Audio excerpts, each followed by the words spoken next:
इस चुनावी साल में प्रदेश पार्टी अध्यक्ष और सरकार की मुखिया के बीच तनातनी झेल रही कांग्रेस के लिए एक और डराने वाली तस्वीर खुद उसके खेमे से ही आ रही है।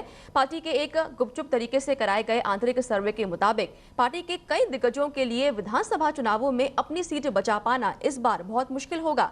इस सर्वे की माने तो मौजूदा कांग्रेस विधायकों में से 19 चुनाव हार सकते हैं।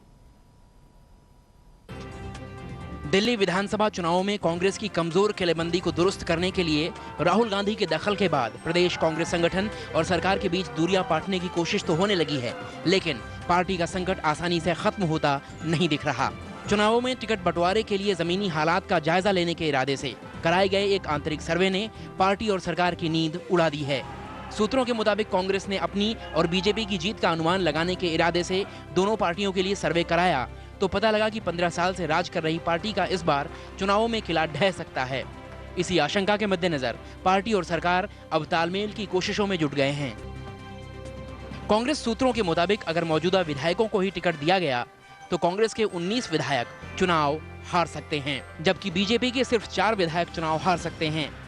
मौजूदा विधानसभा में कांग्रेस के पास 41 सीटें हैं, जबकि बीजेपी के पास 24 सीटें। सर्वे के मुताबिक जिन सीटों पर कड़ा मुकाबला होगा उनमें कांग्रेस के 10 विधायकों की सीटें हैं, बीजेपी के 7 विधायकों की सीट पर कड़ा मुकाबला होने के आसार हैं। जाहिर है पार्टी नेता सर्वे के बारे में कुछ नहीं कह रहे, लेकिन चुनावी तैयारी के लिए संगठन को दुरुस्त करने की कवायद शुरू हो गई है। पार्टी ने इस बात की भी टोह लेने की कोशिश की है कि आखिर उसके कितने विधायक चुनाव जीत सकते हैं। इस मामले में भी कांग्रेस बीजेपी से पीछे नजर आ रही है। जहां कांग्रेस के 12 विधायक चुनाव जीत सकते हैं, वहीं बीजेपी के 13 विधायकों के चुनाव जीतने की संभावना है। तो सवाल ये उठता है कि आखिर विधानसभा चुनाव 2013 में दोनों में से किस पार्टी का पलड़ा भारी है।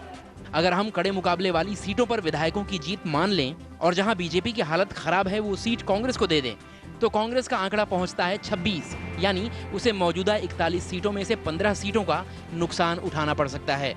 इसी पैमाने पर बीजेपी को मिल रही हैं 39 सीटें, यानी उसे अभी भी 24 सीटों के मुकाबले 15 सीटों का फायदा होता दिख रहा है। दिल्ली में 5 निर्दलीय विधायक हैं। सर्वे के मुताबिक 2 निर्दलीय विधायक जीत सकते हैं और बाकी 3 हार सकते हैं।